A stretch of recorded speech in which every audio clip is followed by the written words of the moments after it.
WWE world रेफ्लिक्ट entertainment में आप लोगों ने पे बैक देख लिया होगा कुछ दिन पहले। और यहाँ पे पे बैक इतने ज़्यादा लोगों को पता ही नहीं लगा कि पे बैक हो गया। यहाँ पे मैं WWE कुछ दिनों से इतना रेगुलरली देख नहीं रहा हूँ, तो मैं ये चीज़ भी भूल गया था कि भाई पे बैक की डेट कब है। उसका सबसे बड़ा रीज़न था कि शो में रोमन रेंस ब्रॉक लेसनर का ना होना। अब यहाँ पे केवल मैं इसलिए नहीं बोल रहा हूँ कि यहाँ पे रोमन रेंस और ब्रॉक लेसनर नहीं थे। पे बैक का जो हिस्ट्री में सबसे लोवेस्ट व्यूअरशिप थी वो यहाँ पे दूसरे साल की इस वक्त गई है। 2016 में जब पे बैक हुआ था तब वहाँ पे सबसे कम व्यूअरशिप आई थी और यहाँ पे 2023 में सबसे कम व्यूअरशिप आई है। हालांकि WWE ने इस चीज़ को थोड़ा सा अलग तरीके से दिखाया, लेकिन रेफलिंग आर्टिकल्स में जब मैंने ये पढ़ा तो मेरे को पहले से ही पता था कि पे बैक इतना अच्छा होने नहीं वाला।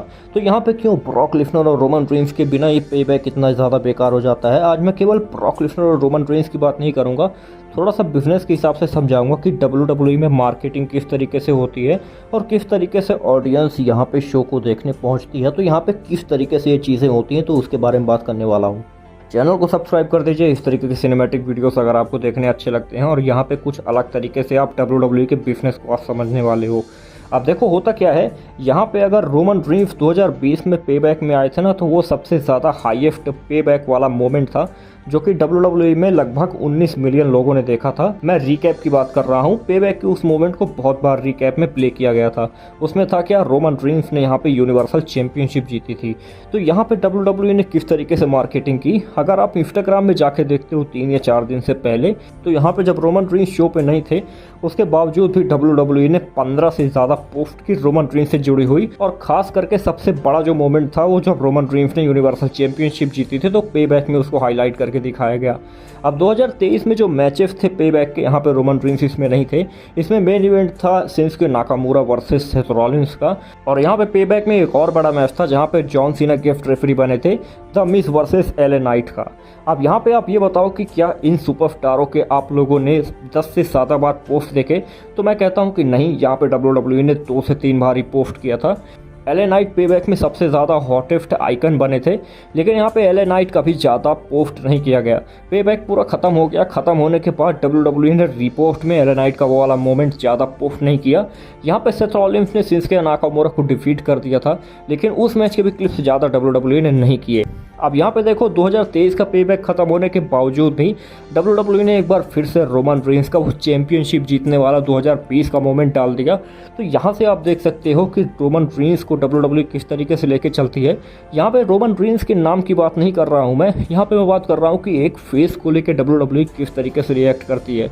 अब देखो जो रियल रेसलिंग सुपरस्टार है, अब देखो जो रियल रेसलिंग फ़ैन है वो तो कहीं ना कहीं WWE के सारे मैचेस देखेगा। उसको पता रहेगा कि एले नाइट को क्या चीज़ है, उसको ये पता रहेगा कि मिस कितने पुराने सुपरस्टार हैं।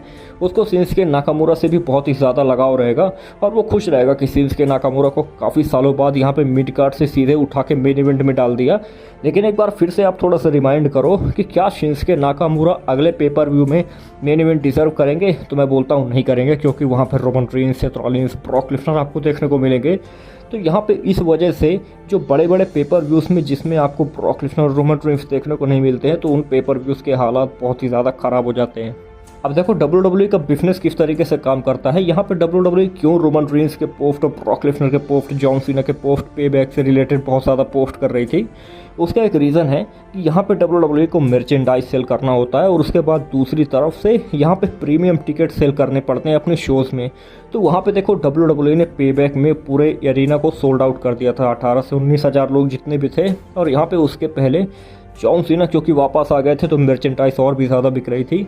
रोमन रेंस के यहाँ पे पोस्टिंग्स बार बार की गई, जिससे यहाँ पे बैक में जो लोग देखने आए तो वहाँ पे रोमन रेंस की टी शर्ट्स वगैरह खरीद सके। जब यहाँ पे मैं जॉन सीना यहाँ पे जिसमें गिफ्ट रेफरी बने हुए थे, एले नाइट वर्सेस मिस का मैच देख रहा था, तो बहुत सारे लोगों ने भाई ब्लड लाइन की टी शर्ट खरीद रखी थी। रोमन रेंस की यहाँ पे विक एवरीवन एंड लीव वाली टी शर्ट खरीद रखी थी, जॉन सीना की टी शर्ट खरीद रखी थी, और कुछ लोगों ने भाई ब्रॉक लेसनर वाली भी एक वो जो बीफ वाला टैटू होता है उसकी शर्ट अथवा टी शर्ट पहन रखी थी।